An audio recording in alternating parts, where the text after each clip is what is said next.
Assalamualaikum warahmatullahi wabarakatuh. Selamat pagi anak-anak. Bagaimana kabarnya pada pagi hari ini? Alhamdulillah kalau sehat. Kalian sudah sarapan? Oke, baiklah.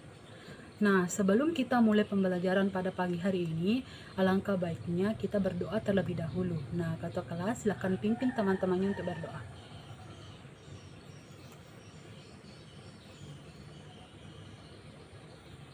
Nah, baiklah. Pada pagi hari ini ada yang tidak hadir? Hadir semua ya? Baiklah. Pagi hari ini kita belajar mata pelajaran fisika. Nah, materi yang kita pelajari pada pagi hari ini masih berkaitan dengan materi minggu lalu. Ada yang masih ingat materi minggu lalu apa? Ya, silakan Fajri. Ya, betul, gelombang. Nah, ada yang tahu gelombang itu apa? Ya, Putri silakan. Masih ada yang mau menanggapi? Ya, Puput. Nah, baiklah. Jadi kalian sudah tahu kan apa itu gelombang? Dari jawaban kedua teman kalian dapat diketahui bahwa gelombang adalah getaran yang merambat pada medium elastis, di mana medium elastis itu terdapat 3. Yang pertama itu ya zat padat, yang kedua zat cair, yang ketiga gas. Nah, baiklah.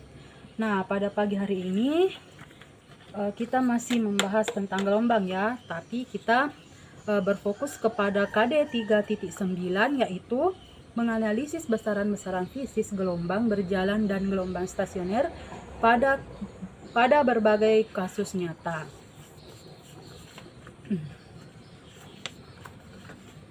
Nah, pada KD 3.9 ini Ibu akan menjelaskan berdasarkan tujuan pembelajaran. Nah, di mana tujuan pembelajaran pada pagi hari ini terdapat 2. Nah, yang pertama itu mampu menjelaskan definisi dari gelombang berjalan dan gelombang stasioner. Nah, yang kedua dapat mengetahui persamaan matematis dari gelombang berjalan.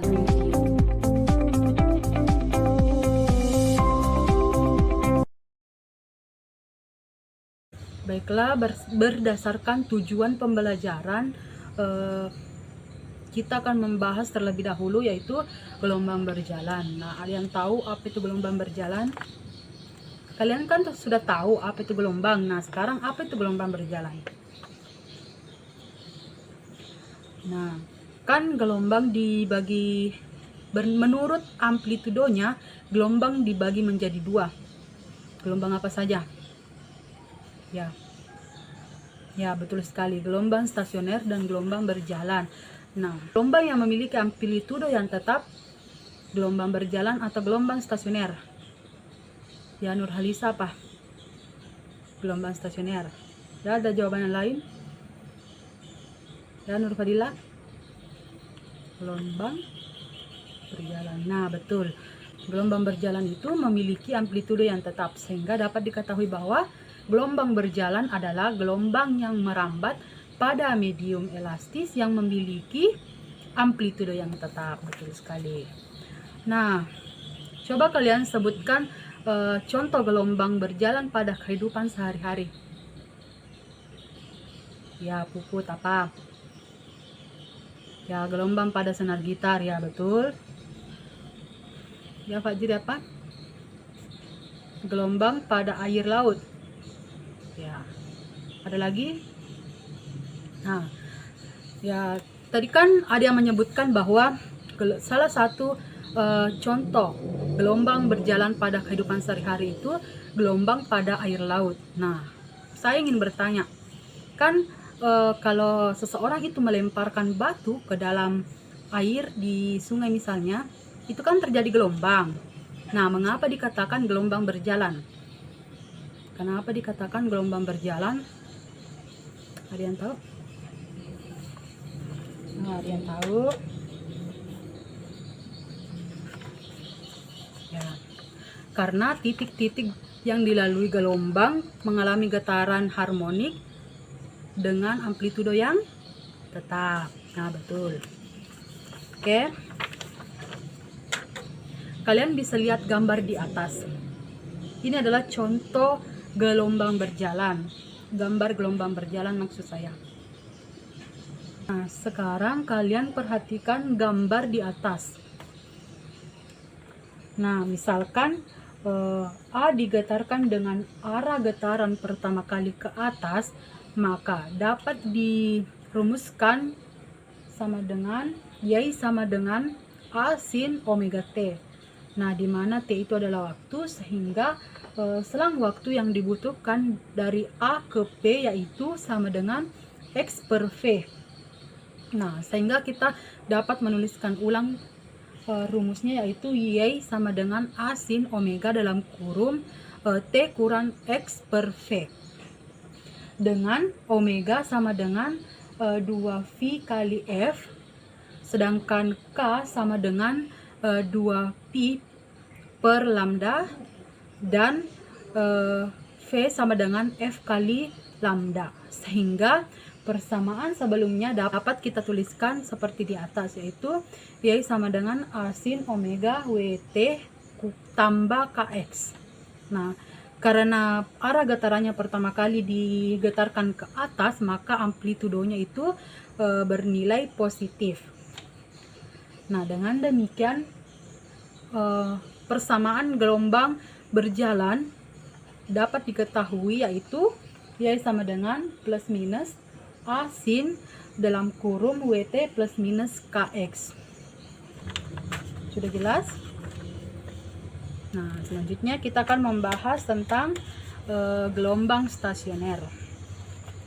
Nah, ada yang tahu gelombang stasioner itu apa? Nah, betul, gelombang stasioner yang amplitudonya tidak tetap. Nah, gelombang stasioner adalah gelombang perpaduan antara dua gelombang yang mempunyai frekuensi, cepat rambat, dan amplitudo yang sama besar. Nah, coba sebutkan salah satu contoh gelombang stasioner dalam kehidupan sehari-hari. Ya, gelombang tali. Selanjutnya, ya, gelombang radio. Contohnya yaitu gelombang pada tali ya tadi. Nah, misalkan gini, ada sebuah tali yang diikatkan pada tiang kan, ikat pada tiang. Nah, satunya lagi ditarik dan digetarkan, kan terjadi gelombang. Nah, gelombangnya itu akan terus merambat ke tiang. Nah, setelah sampai ke tiang, pastikan dipantulkan. Nah, dipantulkan kembali ke arah getarannya tadi. Nah, sehingga terbentuklah dua gelombang. Nah, gelombang stasioner ini ada yang dinamakan gelombang datang dan ada yang dinamakan gelombang pantul. Nah, baiklah. Nah, gelombang stasioner ini terdapat dua jenis. Yang pertama dengan ujung tak bebas. Nah, dapat kalian lihat gambarnya di atas. Nah, ini adalah gelombang stasioner ujung tak bebas. Nah, yang kedua itu ujung bebas. Kalian bisa lihat gambarnya. Nah, di mana pada gambar di atas ini dapat kita ketahui bahwa salah satu ujung akan berbeda dengan ujung yang lainnya. Nah, jelas? Nah, selanjutnya Ibu akan membagikan LKPD kepada kalian. Oh iya, sebelum Ibu bagikan LKPD-nya, kalian bagi jadi dua kelompok ya.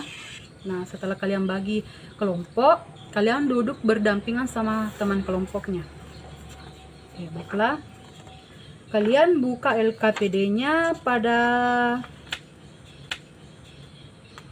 halaman alat dan bahan dulu. Ibu mau menjelaskan sedikit. Nah, kalian lihat pada alat dan bahannya ya. Nah, alat dan bahan yang pertama itu dua jenis tali yang berbeda-beda. Nah, kita di sini menggunakan dua jenis tali yang berbeda. Yang pertama itu tali kur atau tali sepatu. Dan yang kedua itu tali nilon. Kayak tali nilon. Nah, kemudian kalian lihat pada tabel hasil pengamatan. Nah, pada tabel hasil pengamatan. Nah, kegiatan pertama itu kan kita menggunakan jenis tali yang berbeda dengan panjang yang sama. Panjangnya itu 30 cm ya. Nah, untuk tabel hasil pengamatan yang kedua. Kalian lihat. Nah, jenis tali yang digunakan itu sama. Jenis tali yang digunakan itu kalian pilih kalian gunakan jenis tali nilon. Tali nilon aja ya. Nah, dengan panjang yang berbeda. Panjangnya 30 cm, 20 cm sama 10 cm. Oke. Nah, mungkin itu saja yang bisa Ibu jelaskan. Nah, sudah duduk bersama kelompoknya kan? Nah, kalian kerjakan. Kalau ada yang tidak dimengerti bisa ditanyakan sama Ibu.